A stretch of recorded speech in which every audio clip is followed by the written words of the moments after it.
when Bill Goldberg kicked me in the head and ended my career, it was such a lousy way to go because I didn't know my career was over. And when I did go home, and it took me a year to find out that my career was over. And right around the time I found out that I couldn't, my doctors told me that I could never wrestle again. Then the WCW fired me, and from the day I got hurt, my $1 million salary got cut. Every week it got cut in half, and got cut in half, and got cut in half, and kept getting cut in half till there was nothing left.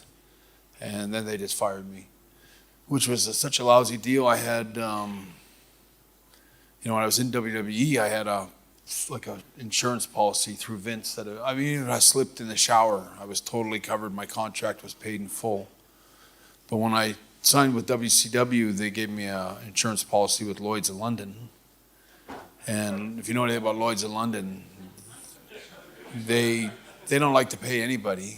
They like those premiums. They like you to keep paying those. But when it comes time to settle up and pay when they're supposed to, they are total bullshit. And they would not pay me, and I had to sue them, and I had to go through court. And I think when looking back on those times, I was concussed so badly that I really couldn't really digest that my career was over, and sort of get my head around it. Part of me was like, finally, I'm free. I don't have to go anywhere this weekend, and I can be home, and you like being home, but when you have a concussion like the one I had, I remember I couldn't watch TV. I couldn't listen to music.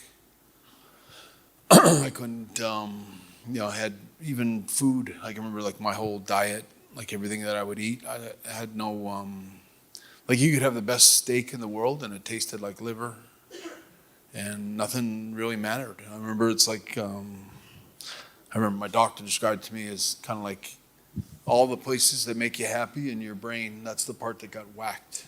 That's the part that got kicked really hard. And, I didn't really understand it or take it all in so much at the time, but, I got hurt by Goldberg, and he called me 8 months after it happened and told me that he was sorry, which, really was irrelevant at that point. He never once called me after it happened, or I don't think he ever understood, or I don't know that he even does now or even cares that he honestly cost me $16 million in 2 seconds and ended my career. And when I hear about Bill Goldberg going to Saudi Arabia making $3 million for a 10-minute match in Saudi Arabia, I go, you think he would have called me up and said, here, I'm going to send you something for it. But he's never thought of me once since he got hurt, or since I got hurt. And it bothers me a little bit to see all these guys go there and make enormous sums of money for a couple minutes work.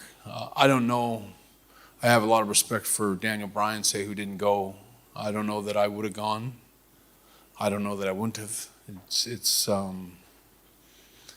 it was a lot of money, $3 million to a pro wrestler, especially Goldberg, who went there and wrestled for 10 minutes. And, it's a big paycheck. So, if someone offered me the same thing, I don't know if I would have turned it down or I would have accepted it. Anyway, I didn't really have a chance to digest a lot of what happened to me.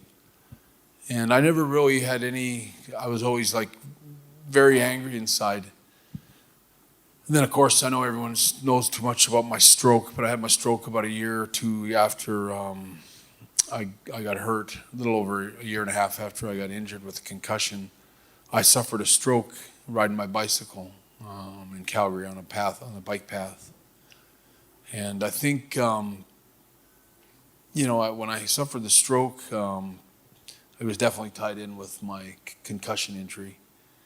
But that for sure was the end of my career.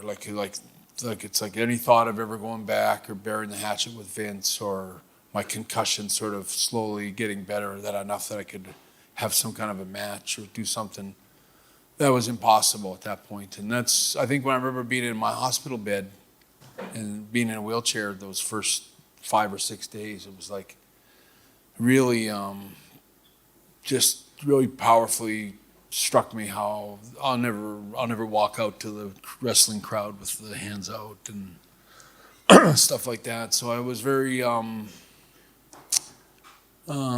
took all that like really bad. I didn't like that, and I realized that when I had my stroke, I think that there was a part of me that realized that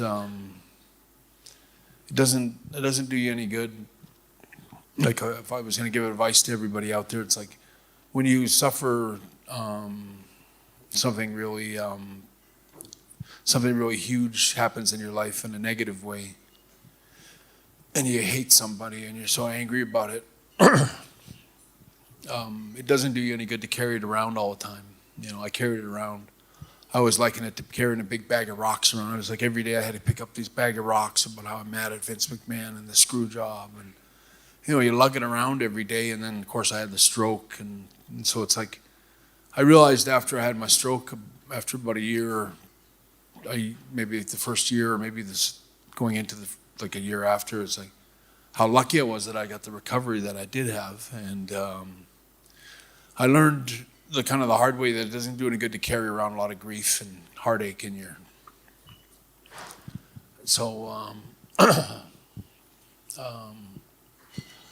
the idea that you know, of course, I would never walk out to the ring. I remember thinking I'll never do that again. You know, that'll never happen.